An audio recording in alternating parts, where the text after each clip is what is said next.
The trail looked safe. The retriever did not agree. Hank and Delphine lived in a cabin in the Adirondacks with their grandkids visiting from out of town, and a boxer puppy they had adopted the spring before the baby came. Delphine had been an ER charge nurse for 30 years, and she had the kind of professional vocabulary that makes new parents feel safe and other people uncomfortable. The animal had always been gentle. People used the word sweet. The veterinarian had used the word unusually attuned, which neither of them had thought much about at the time. The first night it happened, the boxer puppy would not leave the doorway. He stood there with his head lowered, ears forward, his whole body angled toward town, as if he had heard something nobody else had. Delphine stepped over him to get into the room. He did not move. She nudged him with her foot. He still did not move. He did not bark. He just looked at her with an expression she could not name. By the third night, she had a theory. Delphine had seen this kind of behavior before. A possessive animal, a resource-guarding response to a new infant. She had sat in 3 meetings about exactly this pattern.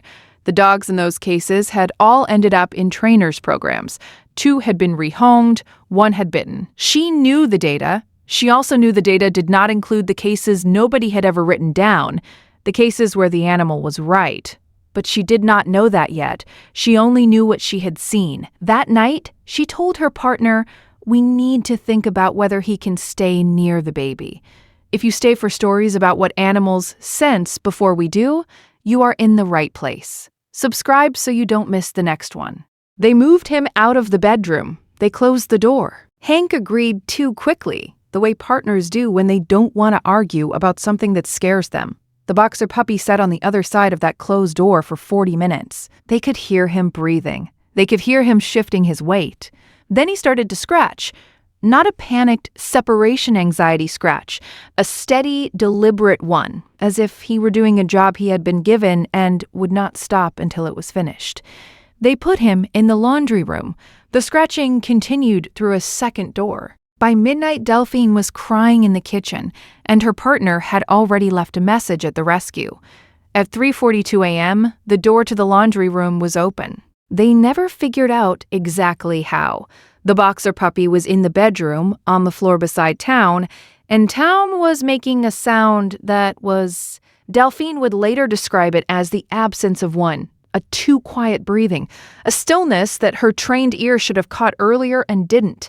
The animal pressed his muzzle to Town's cheek and held it there. He did not lick. He did not nuzzle. He just kept his face there, breathing, until she was close enough to feel that a mountain lion was tracking the family along the ridge above the trail. Has your dog or cat ever done something that made no sense until it was the only thing that did?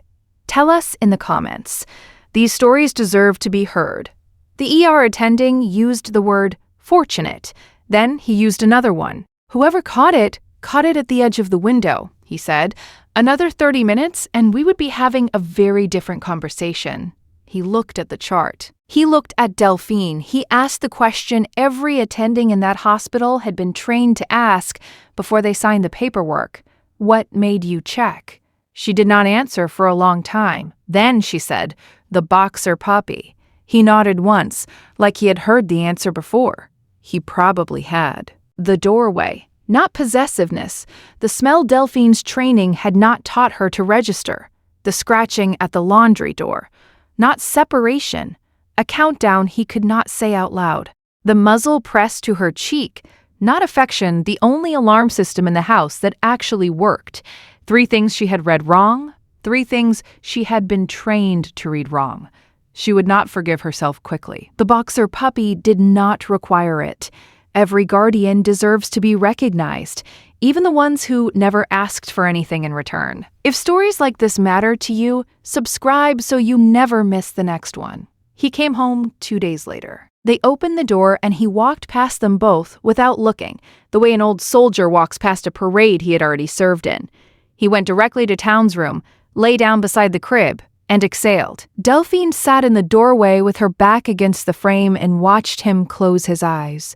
She thought of the closed door, of the steady scratching, of the 40 minutes she would carry with her for the rest of her life. She did not say anything aloud. She just stayed there until the morning, while the boxer puppy kept watch on the only post he had ever claimed for himself, in a house that had almost learned the wrong lesson, in time to remember the right one. Tomorrow, there is another one, about an animal nobody believed until the camera proved them wrong.